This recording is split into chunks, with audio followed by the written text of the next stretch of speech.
Welcome. My name is Jason Murphy, and I am the teacher at Against the Stream. And this is a Wednesday night group, where we have our Zoom classes, and then we're also, on recorded and then put on YouTube. So if you ever miss, sometimes I'll do a series, or Noah's doing a series right now, and you can always go back. And it usually takes about a week. Rachel,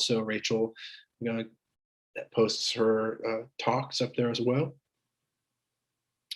And so here we go. We'll be meditating for a period of time. And then I'm going to follow up on the theme I started last week, which is really kind of looking at, last week I called it Healing the Wounds of the Mind, which is kind of a look at what I like to call ethical integrity. Often is called the precepts, really looking at the kind of morality group of the Eightfold Path. So I'm going to kind of unpack that a little bit more, talk a little bit more about ethical integrity and what that kind of means to me, and what that means karmically or dharmically or all that jazz. So anyway, we'll just kind of go from there. But just to start, so let's go ahead and sit, and we'll sit for 30 minutes. And, I'm going to give a little bit of guidance today. And I was asking earlier if there's anyone new or anyone new to practice. If you are new to practice and you feel like you really benefit from the instructions, actually just type in the chat right now that you would benefit from more instruction. And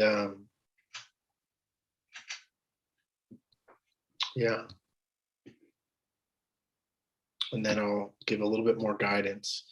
But generally, it'll just be a little guidance kind of leading in, and then we'll sit with some silence for a period of time. The thing that I'll just say this, the thing that I kind of love about just sitting in silence is that you really get a chance to see what the hell the mind's doing. Like when there's guidance, when I'm coming in every couple of minutes or every so often and being like, okay, like if your mind's wandered off, place it back on the, present time experience. That helps you interrupt wherever your mind's going, right? And okay, I hear you, thanks. So we'll do a lightly guided, but still guided. And whenever you recognize the idea, back when I was first learning how to meditate, they actually listened to a cassette tape that was a guided meditation cassette tape back in those days. And it wasn't 8-track, but it was cassette. And and I would, I had built this kind of in my head, this recording of, my teacher at the time giving these instructions. And then when I stopped listening to the tape, then I had a kind of built-in reminder that hopefully is what's happening with you, that you're developing with the guidance, you're developing some of that kind of catching or checking yourself when the mind kind of wanders off into future or past. But just to kind of say, like, that's totally not a problem. Like, the mind does whatever the fuck it wants, actually. In case you haven't figured that out yet, you will soon enough. And what we're trying to do is learn to, one, accept that the mind is going to be out of fucking control, especially in the beginning. And that the more that we practice these kind of calming, concentrating techniques, then we'll begin to build a little bit more kind of resilience to the mind's unruliness. And then, we might experience 5 minutes of, just kind of calm, connected, present time experience. And then you're hooked, in my opinion. It's like a drug that never wears off, and you never build a tolerance. It only gets better from there. So hang in there for that.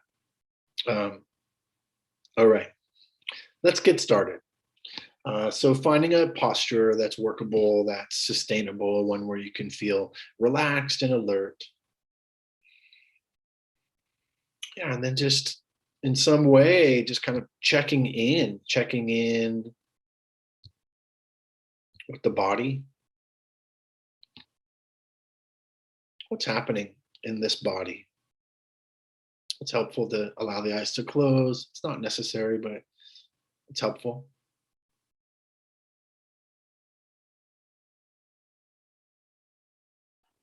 So just checking in and asking yourself kind of, what's happening here? Is there tension?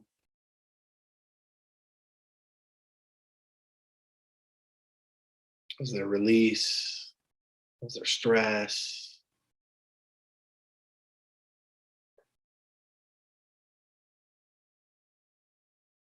Is there warmth or cold or just whatever sensations are present?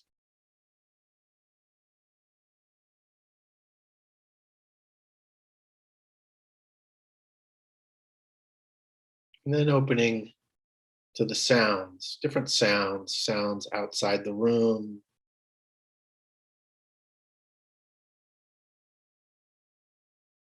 sounds inside the room.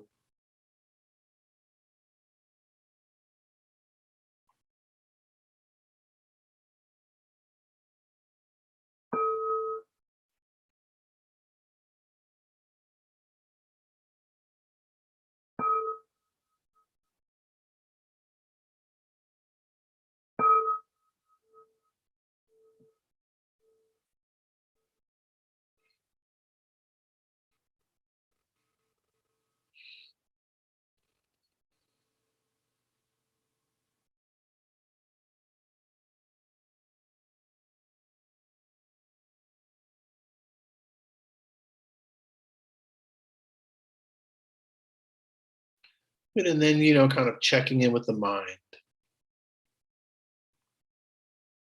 What's happening here?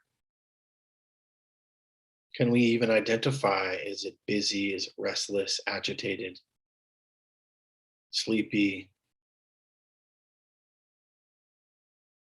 Is there, kind of wanting or craving in the mind? Is there some kind of aversion or avoidance, doubt? Just noticing what's present without judgment or criticism.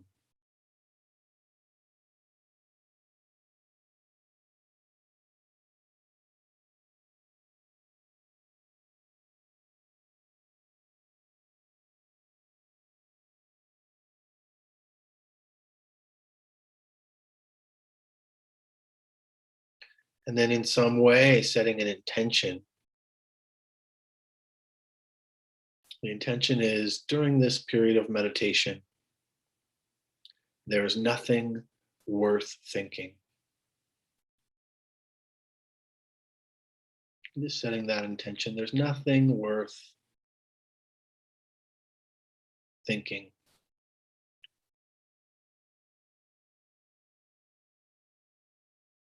And then allowing the attention to drop down into the belly, into the breath.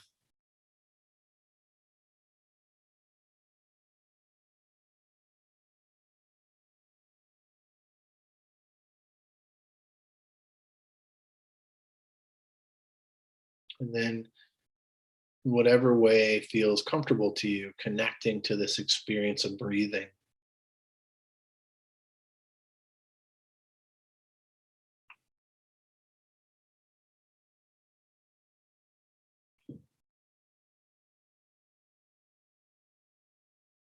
Sometimes it can be useful to use some form of counting, something like breathing in, 1, breathing out, 2, something like that. Breathing in, calm, breathing out, relax. Some kind of simple language to give the mind a job, anchor the attention into the breath at the same time. So work with that, play with that for a little bit.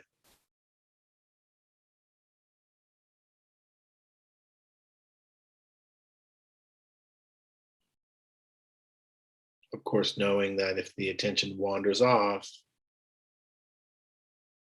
with a sense of friendliness or kindness with the mind, just aim the attention back again and again.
recognizing again and again when the attention wanders off.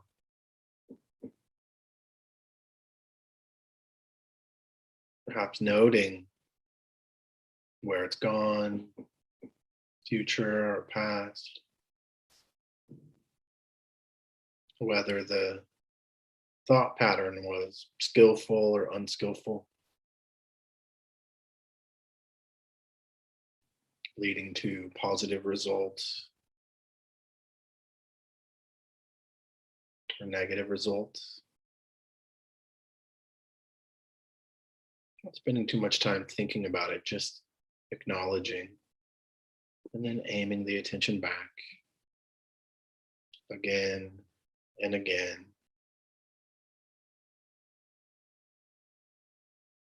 landing in the breath,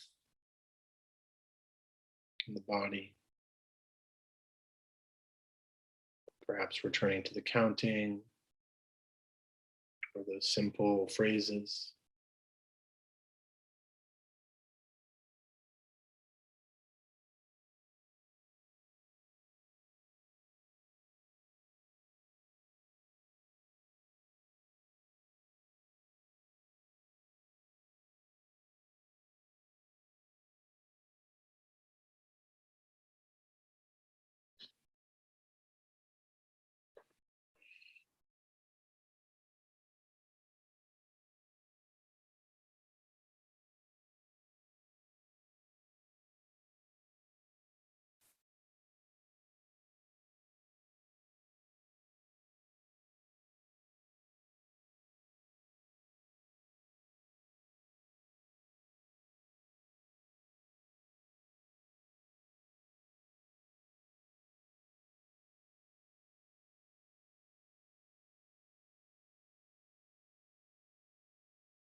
Welcome back. I mean, hopefully you didn't go too far.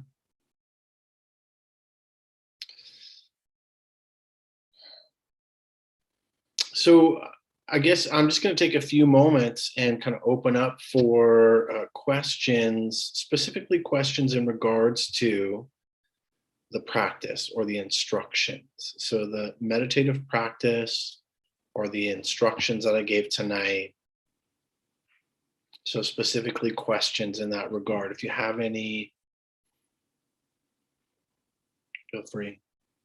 Raise your hand or unmute yourself.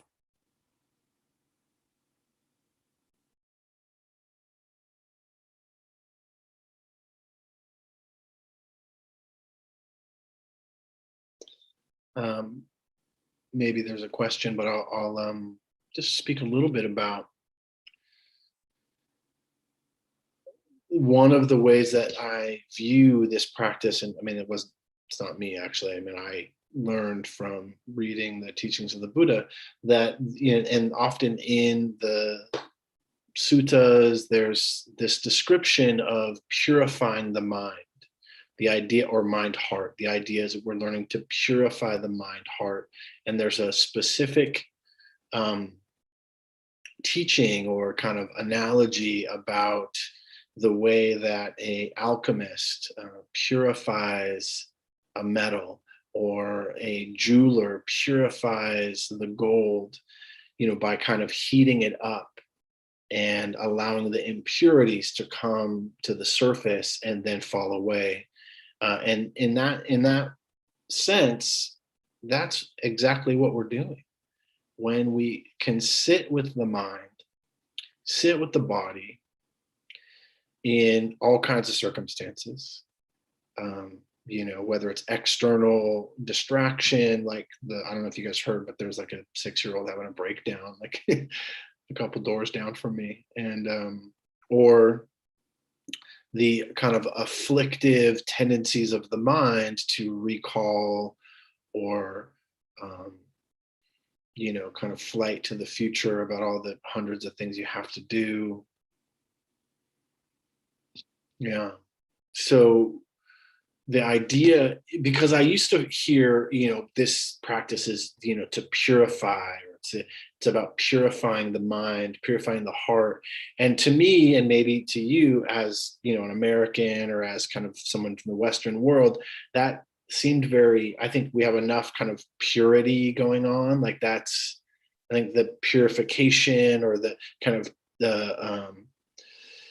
just like the what was this country founded on, but Puritans, right? But that was very much kind of the negative aspect. And so when I first started hearing that, um, being Puritan, or purifying the mind, kind of getting rid of sin or something like that, and I was pretty opposed to it. um, but like many things I found within Buddhism over the last kind of 20 years that I've been practicing and studying, is that I have my initial kind of thought or reaction to a thing.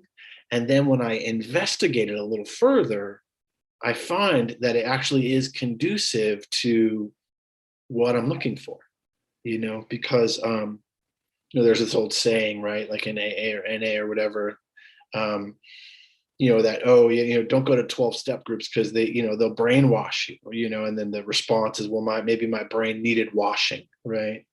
um, I think in that same vein, the the Dharma, or at least this aspect of practice, is learning to purify the mind, um, from the impurities of greed, hatred, and delusion, from the kind of confines of our habitual destructive behaviors that we kind of just loop very often. And it doesn't take much meditation practice to begin to kind of come into contact with that. So I wanted to just kind of say that much. And then someone said that, they love that analogy. Yeah, for sure. That's a good one. And I feel like that is kind of what we're doing in if you go on a longer meditation retreat, there's often like, oh, what's happening? Oh, we're cooking, we're heating it up. We're heating up our minds, sitting, our knees burning, our back hurts, or whether you're on the floor or we're doing nothing but sitting and walking and sitting and walking all day. It's a pressure cooker. That's the intensity of it. And to what for? To allow some of those impurities to come to the surface so that we can, discard them, not get rid of them, but, just see what's necessary and what's not necessary, what's brilliant and beautiful, and, what is some kind of, relic from the past. So I just thought I'd say that much about this practice, because I know it's not easy. And I know that if you've, been doing this for any period of time, you also have learned it's not easy, but it has benefits. So based on that, any kind of questions that have come up while I've been talking? Otherwise, I'll move forward.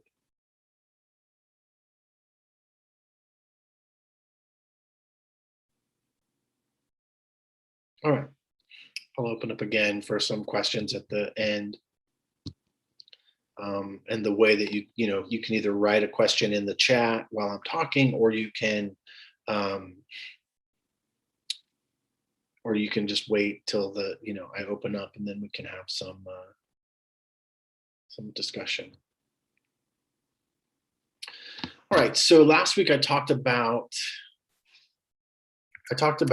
gave this kind of, teaching about healing the wounds of the mind and looking specifically at, what they call the morality group, what I prefer to call ethical integrity. Sometimes it's called the precepts, ethical behavior. How do we understand that there's that what we're calling impurities, or what I was using in the analogy, is often, relics from the past. They're things that are regret and remorse that we're kind of attached to or clinging to from the past.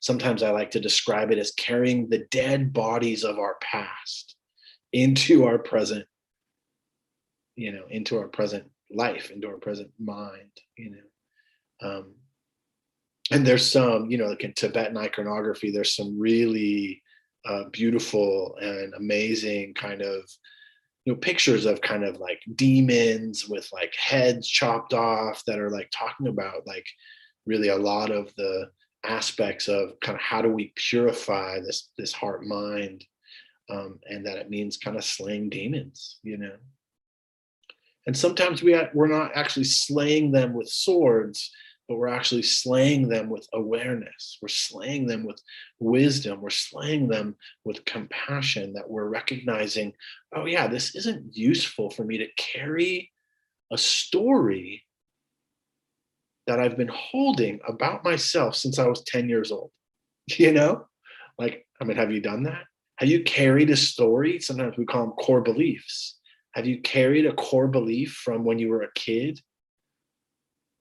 And just like, that's true, and I'm reacting out of that. Oftentimes we're doing this in relationships, we're doing this in power dynamics, we're doing this in our world. And at some point, like, we have to let that go. And that the purity of, the purification of this practice is part of that, seeing that clearly. So anyway, so to move forward, so there's kind of three groups within what's called the Eightfold Path, or what is often considered the kind of prescription from the Buddha. The Eightfold Path is Sila, Samadhi, and Panya. Sila, I like to say ethical integrity. And I also wanted to just let you know, I'm getting some of the notes that I've created from a book from a teacher of a friend of mine, or from a teacher that I've sat with and studied a bit with, but really mostly I've read his books, but I've met him a few times. His name is Stephen Batchelor, and he wrote his first book is called Buddhism Without Beliefs, which I really love. And he's got a lot of, like 4 or 5 kind of really good books, all kind of in this vein of like, we can take the kind of iconography, the mystification out of Buddhism, because a lot of it is cultural overlay anyway. And a really good example of that book is Confessions of a Buddhist Atheist, which he talks about his kind of life story and going through all these different, being a monk in all these different places, and, kind of starting to refine his own understanding back to what the Buddha actually taught, which is what we try to do here. All right, so Sila, Samadhi, Panya, ethical behavior, concentration or meditation, and Panya means wisdom or understanding. So samadhi very often means concentration or one-pointed awareness. But in this context of these 3 groups, it actually means what's another word is called bhavana. And bhavana kind of means technique. So meditative, contemplative techniques. And that's, almost all of the different practices that we do here, that we teach, the heart practices and the concentration practices and the body-centered practices, and, the kind of awareness of, sensations, and all of these different practices are kind of listed under, in this group, what's called samadhi. But really the idea is to calm and concentrate the mind so that we can have wise understanding. So the Buddha's instruction really is to reduce and even eradicate suffering. So it's to follow this prescription. The first prescription really is ethical behavior, like live in a way that is ethical to yourself, and reducing suffering for others. So one cannot just meditate and expect to reduce suffering. And I was kind of bummed when I heard that because I thought all I had to do was meditate and learn to concentrate my mind and, do whatever mantras or body scan, and then I would just be able to reduce suffering. And there is an effect, of course, it's helpful. But to really find liberation, we have to use both ethical integrity, living in a way that is non-harming, and preparing ourselves for the ability to concentrate the mind. So we must practice kind of how to interact with others and ourselves, and ethical integrity, or the precepts give us a kind of framework to do that. Now, if we behave in a way that harms others, either others or ourselves, the capacity to kind of focus on the task of meditation is weakened. We get disturbed or distracted or feel uneasy because of the content that tends to arise. One of a teacher that I sat with some years ago, her name is Sylvia Bornstein, a sweet little Jewish lady. She's like, 4'9" and kind of has like a little bit of a hunch over, and super wise, super funny, kind of snarky New Yorker. And she would say, meditation is the moral inventory machine of the mind. The moral inventory machine of the mind. And that the longer you practice, the more will be revealed. These kind of stories, these, dead bodies that we're kind of dragging and living out of, from time to time. And hey, maybe you're not one of those people. Maybe you've been living in an ethical way. Maybe you haven't caused as much harm as maybe I've caused in my life, that I've had to contend with. And I talked a little bit about that last week, but I'll give an example. I was once on a retreat. It was a longer retreat. It's about 15 days. And The first part of the retreat was pretty good, concentrating the mind. It's kind of like one of the ways it's kind of thought about is like, as you're taking off, on an airplane and you're kind of reaching altitude, it's a little bit bumpy, but, pretty much, you're in an upward trajectory. And then you're at cruising altitude, right? So I was about cruising altitude, probably about, a week, maybe a week and a half into a 15-day retreat. And so I was, fairly calm. My mind was fairly settled. And then there was these images. Sometimes they were even dreams, but most often they were images that would just kind of pop up in the middle of a concentrated state. And they were like memories of my sister and my mother. And I was in Thailand at the time, and like actions from my past. They just like plagued my mind. And like for my sister, it was like, 10 years old fighting with my sister about, who gets to lay down on the couch or something, something like that. Just like, things we used to have. I used to have like rock fights with like my sister and her friends and, whatever. So, just like these things that when we were kids, but they were little bits and pieces of, or, ways that I, was when I was using drugs or, committing crimes, and the things that I would do and the things that I would say. And there was this kind of, purification that was happening, but I didn't recognize it as a purification at the time. It was really disturbing. And I was kind of like, fuck this, like this meditation stuff. You know what I mean? If this is the result of, being, 7, 8 days, 10 days in meditation, like that's not good. And, the teacher just I would talk with the teacher and say like, yeah, there's all this stuff going on. And, there's restlessness and remorse, doubt. And then after that, I'd be plagued with kind of desire, like fantasy. And I realized over a period of time that, and aversion, obviously, the kind of not liking the experience. And, this wasn't constant, right? It was like, there'd be like a sit or two and that would pop up, and then, I'd kind of be disturbed. Then I'd go on a walking meditation practice or eat some food or take a nap or something. And then I would be able to kind of regain concentrated awareness again. So I don't want to like make it sound like it was constant, because it wasn't, but it was definitely kind of attacks. This is what they call the attacks of Mara, really. And so the teacher just kept saying, like, be with that, sit with that, allow it to pass, notice it while it's there, not reject it, acknowledge what's present, acknowledge what's underneath. This is the investigative quality of meditation practice.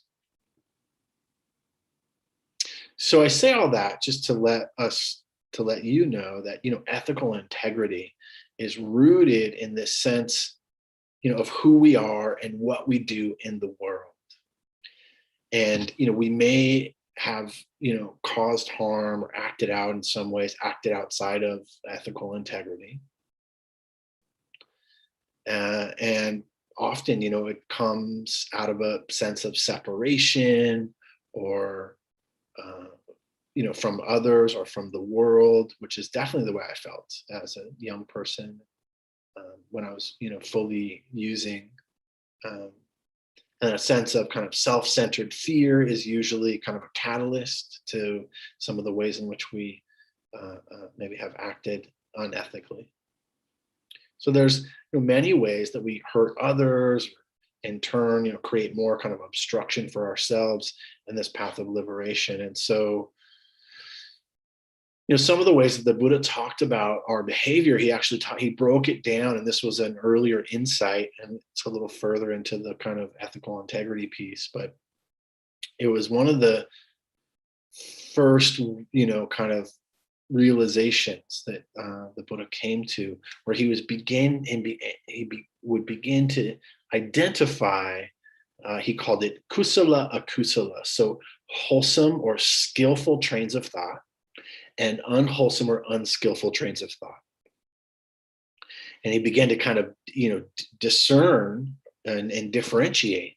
And so here's a little bit of the teaching from the Buddha on this. The 10 unwholesome courses of action are known as akusala, deeds which originate from greed, hatred, and delusion. These are, some of these you already know, and they're laid into the foundation of sila, right? Killing, stealing, sexual misconduct, lying, slander, harsh speech, useless talk, covetousness, ill will, and false views. So these are considered, sometimes they're considered the 10 unskillful acts. Contrary to these, there are 10 bases of merit, or base kind of purifying or positive, or this is called kusala, right? So deeds which spring from virtuous qualities of non-attachment, goodwill, and wisdom, and which generate kind of wholesome karma, right? Or skillful. I'll talk a little bit more about karma in a minute. Generosity, these are generosity, morality, meditation, respect, service, transference of merit, in other words, kind of that generosity piece, or dana, rejoicing in the good deeds of others. So this kind of, what do we call that? Selfless joy or sympathetic joy, mudita. Hearing the Dharma, this is considered one of a virtuous action. To show up and hear the Dharma can be liberating. And so it's considered a positive or purifying action. And then expounding the Dharma. So having enough understanding and the ability to kind of communicate or convey in some, twisted way, which is kind of what I do sometimes. Into straightening out one's views. There's this teaching, it says, before you can be of service to others, we must first straighten out our own views.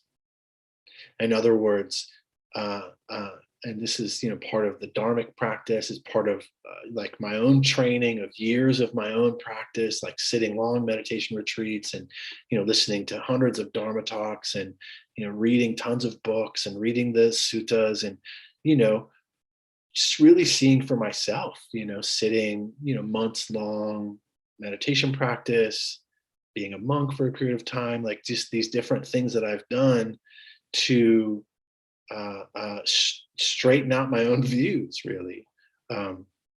So just an example. And that integrity, not only means kind of refraining from overt acts of, the kind of akusala, or the covetousness, or the, kind of breaking the precepts, but it's also kind of how we contemplate such behavior in our thoughts, or repeat it through fantasy. So this is the kind of obsessive compulsive mind. And I have even if we don't really play it out, like even if we don't act on a certain action that is considered unwholesome or unhelpful, the replaying of it, the fantasy of it, can be harmful to our mind, can cause wounds in the mind.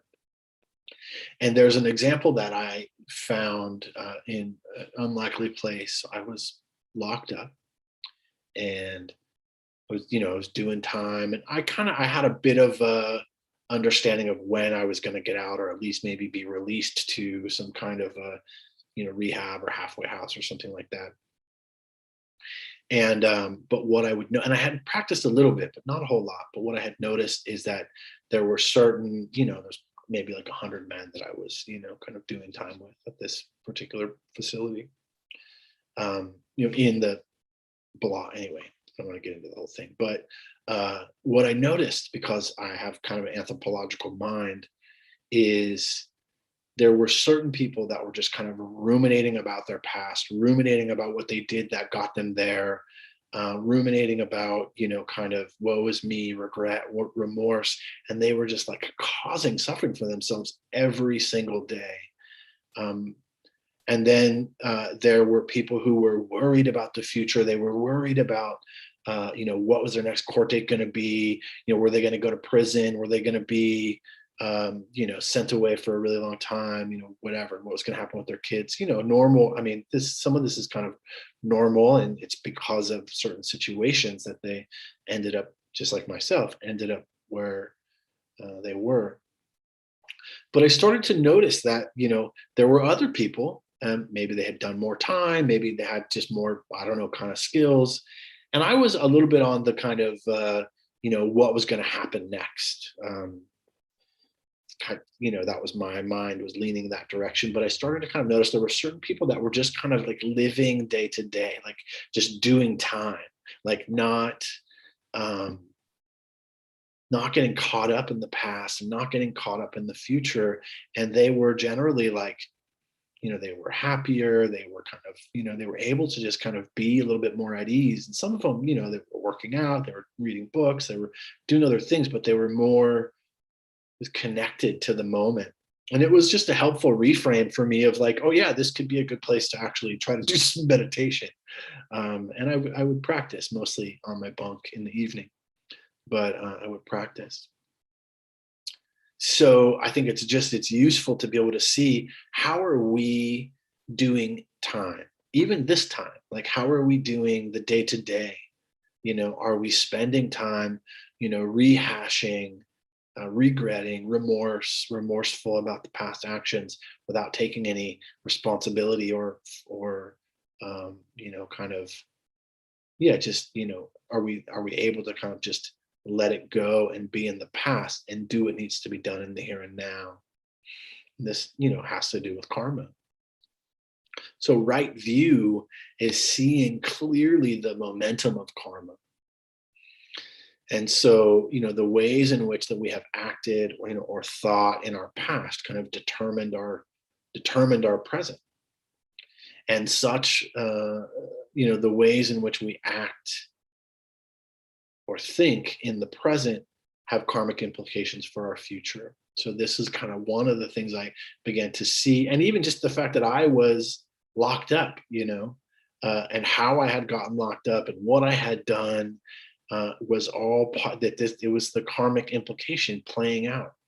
And when I was able to see that, then it wasn't about blaming others, and it wasn't about, the fucking cops and, probation and the system. It was about, I acted out of integrity, and acting out of integrity, or not being ethical in my kind of actions, was the cause of the fact that I was imprisoned. And then there was a little bit of freedom, and happy to say, actually, that's not true. I was going to say I hadn't been locked up again after that. That's not true. I got picked up on a warrant, like a kind of a ticket, one other time after that, and spent less than 24 hours in like kind of holding cell, which was actually absolutely the worst experience. And then I was clear, like I was never going to do that again. I never wanted to get locked up again. So our thoughts, our words, our deeds are a sense, of what we have in common, rather than what divides us. So how we kind of view, right, our past actions and implications. So this is not so much of kind of what comes around goes around. That's like one of the really, really simplified terms of karma. But more of, how we act or react in this moment will affect our future happiness or ability to be free from suffering. And we also begin to see that, and meditation gives us the opportunity in this purification process of seeing the things that, maybe we couldn't see before because we were delusional. We were in some kind of denial. And then caught in some karmic implication without a real awareness. So just because we decide, to act out of integrity, doesn't mean that all is right with the world, right? Just because we decide, okay, I'm going to live in a way of kind of integrity, and I'm going to kind of have some principles that are about non-harming to myself, not harming to others, doesn't mean that everyone's going to act right. As a matter of fact, just kind of get on the freeway and you'll figure that out, or just go out in the world in some way. People still may act in ways that are actually harmful to us. Um, and this in some ways is none of our concern. I mean, other than the, physical safety, and kind of like keeping ourselves safe, what other people do, that's their karma, that's their concern, even if, on the bigger pictures, um, but still we need to look at what's our part, what can we, do. This is one of those aspects of discernment, and it's one of those aspects of equanimity that bumps a little bit up against some social justice issues. I feel like there's a really good way, it's often called engaged Buddhism. There's a really good way to,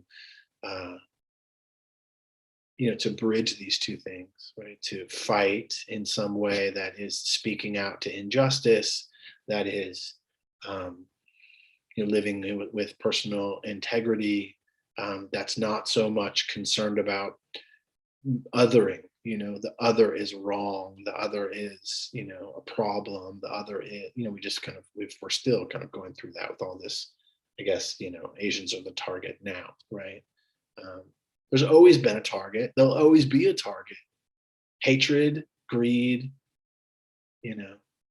delusion is alive and well. Racism is a perfect example of delusion, a perfect example. Because the master idea that somebody, a person that maybe looks different than you, whatever that is somehow better than or less than based on that criteria alone is just ridiculous. It's just totally delusional. It's just not based in reality. It's a construct, right? But my point is that our thoughts, our words, our deeds are kind of a sense of what we have in common, rather than what divides us, right? So we are the inheritors of our karma, each of us. So even if we're justified, the person that is, has caused harm to Asians recently, or Jews, or, Saudis, or kind of Muslim people, or all of the different ways in which that kind of thing is played out, or the Egyptians to the Israelites, and so on and so forth. Let's go all the way back. The English to the Irish. Think about today, right? The pagans, versus the Christians. There's this kind of separation, this mana.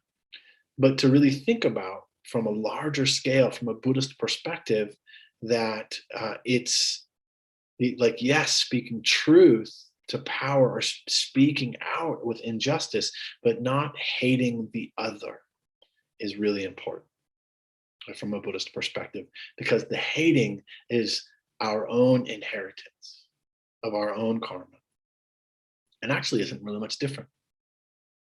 Even one side is on the side of justice, so to speak, and one side is on the side of injustice. But people on the other side, the Christians thought that the Crusades were a really good idea. You know what I mean? And that it was, doing God's work. And I don't know, who knows? Maybe it sucks to say, but in some ways, the jihadists from 9/11 they thought they were doing the right thing, taking down the evil empire. So who am I to say? But from a Buddhist perspective, we all have a part, and how we act out, how we perform, how we show up matters. It really matters. So also, just in that other piece that I was saying before, is like, just because people are spiritual doesn't mean that they're going to act right all the time. But it is important to have spiritual friends along the path, right? People, kind of who are on the path, with whom we can practice ethical integrity with, wise speech with, you know. Here we need to be careful about kind of egotism, right? Thinking that I'm righteous and they're not. You know, this is another form of delusion. I have the higher ground, you know. I mean, there's some benefit in that. But seeing that we're all capable of all of it, greed, hatred, and delusion in all these different ways. You know, instead of thinking, what is the right thing to do, it's more about, you know, what is the most compassionate thing to do. So what is the most compassionate way that I can respond to suffering in this world? To be compassionate, you know, of the suffering of others is a wise and sometimes difficult action, right? But one that is necessary to, you know, proceed along this path. And I think about, you know, the Dalai Lama and how the Dalai Lama was, and the Tibetan people persecuted and, you know, genocidal around, you know, their land, and kind of, you know, stolen, and just all of this stuff, right? And what is his response? You know, my enemy, my friend, right? My, you know, worthy adversary. Seeing that, you know, the Chinese during that time suffering too.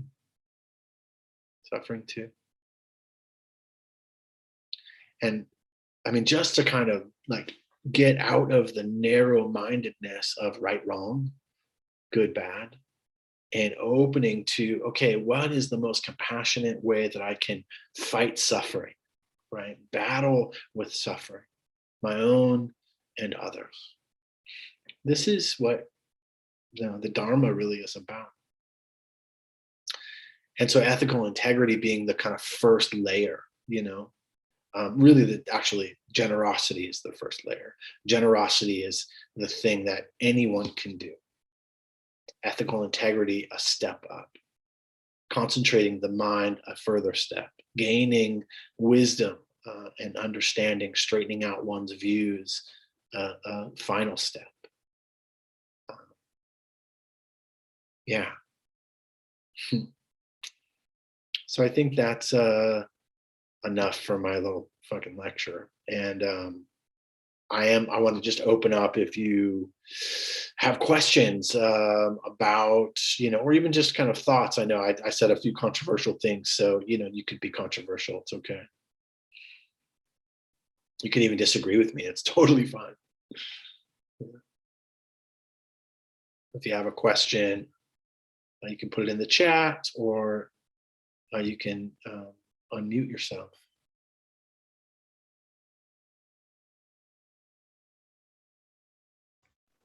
Hey, Jason, it's Mark. Let's go with Mark first. Oh. Let's go with Mark first, and then Emily. Okay. Yeah, I just wanted to thank you, Jason. From what you started talking about, you know, over the years, I've been seeking some kind of comfort, I guess, you know, and I'm continuing to create my own suffering. And what you were saying about stuff that we've carried on with us, you know, there was a lot of things I used as excuses or reasons, like child abuse, child trauma, things like that, and issues with my ex-wife and my children and things like that. And going through, you know, doing step work and recovery and things like that, you know, thinking that I had come to terms with those things and forgiven people and things like that, but yet catching myself continuing to bring all those things into my conversations was proof that I hadn't really let go of them at all. So I was still continuing to stay in a victim state, which was something that I was still creating my own suffering. Those things weren't happening to me at this time. Being mindful of what's happening right here, right now. Those things weren't happening to me anymore, but I continued to make them part of my story.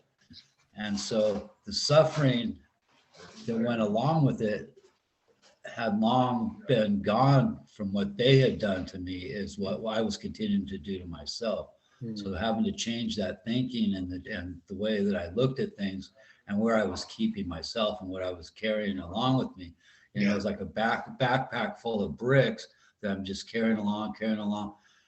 And through the practice and through a different view of things and the way of thinking, it's been able to, you know, one thing at a time, get rid of that thing about my wife, get rid of that thing about my stepfather, you know, throwing it and tossing these bricks out of the backpack, and the backpack's got much lighter, and so as my travels, you know. That's right.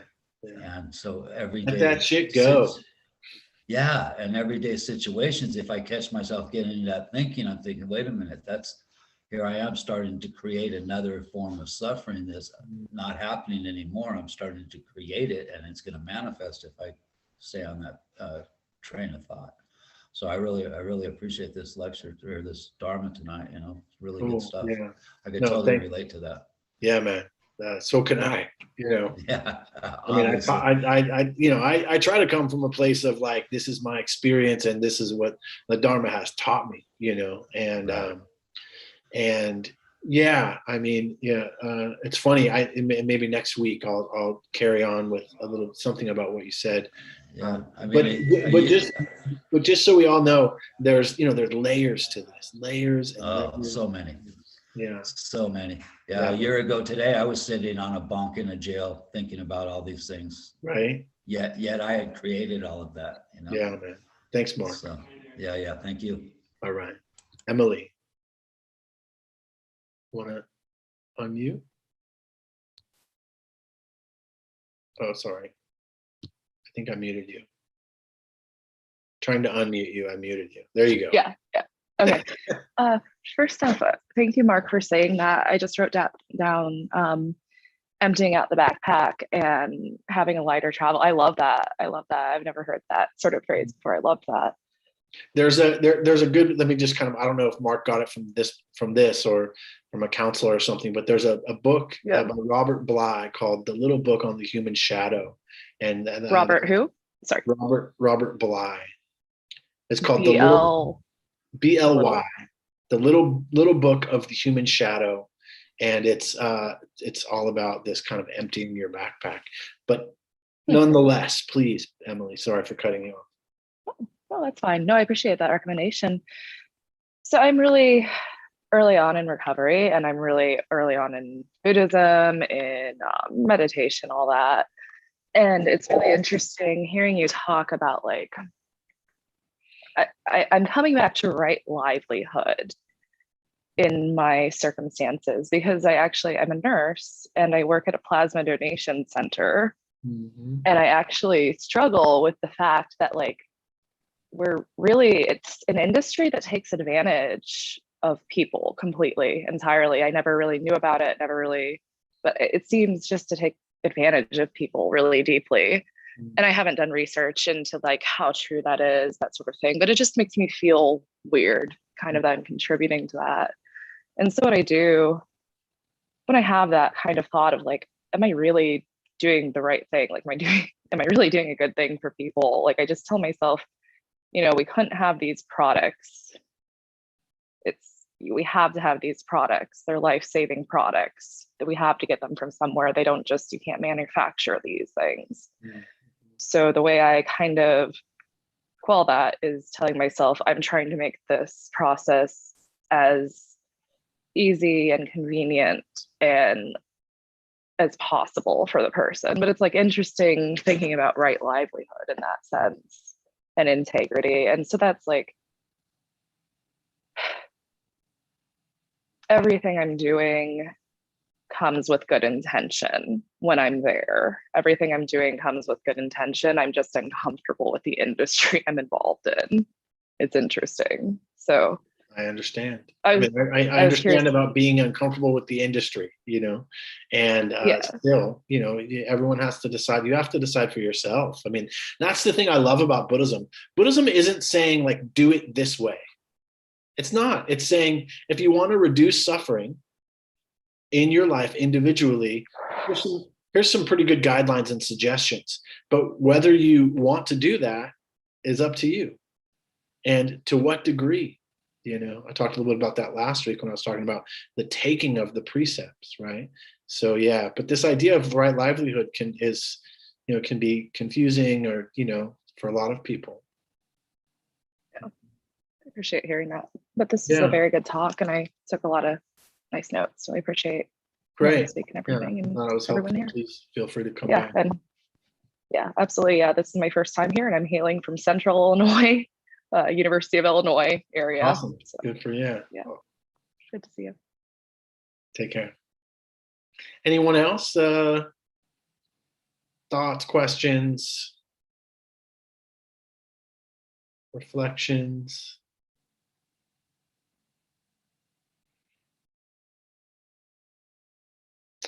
Just so you know, I mean, we don't try to do this, but like, Noah's going through his book, Heart of the Revolution, right now. And so that's kind of the heart practices and compassion and loving kindness and, the kind of all the gushy good stuff.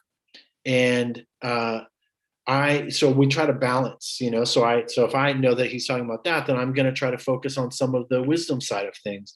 And there's this image in Buddhism that it takes both wings. It's called the Parinamita, which is it takes the wings of liberation, are the wings of compassion and the wings of wisdom, and that we need both in order to kind of reach, nibbana, freedom from suffering.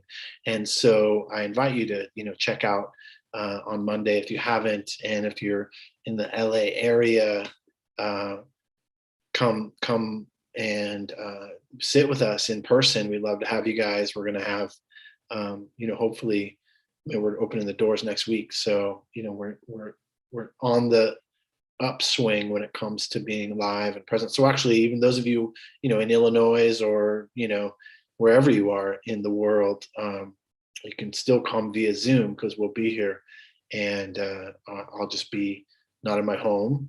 But I'll be at the meditation center. So yeah, I think that's about it for tonight. Just about out of time. Michael put up the link to our againstthestream.com kind of donations. Also, if you're a refuge recovery person, we just kind of redid the refuge recovery website, and it looks really hot, and go check it out. It looks awesome, and there's lots of links and things, and meditations and stuff like that. You also can find us on YouTube, like I had mentioned before.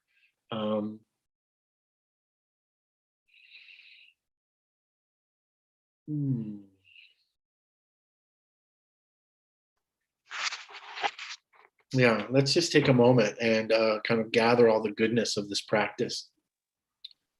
It's gathering all the goodness of this practice, all the merit, all of the intention to wake up, to free our own hearts and minds, to support others to do the same.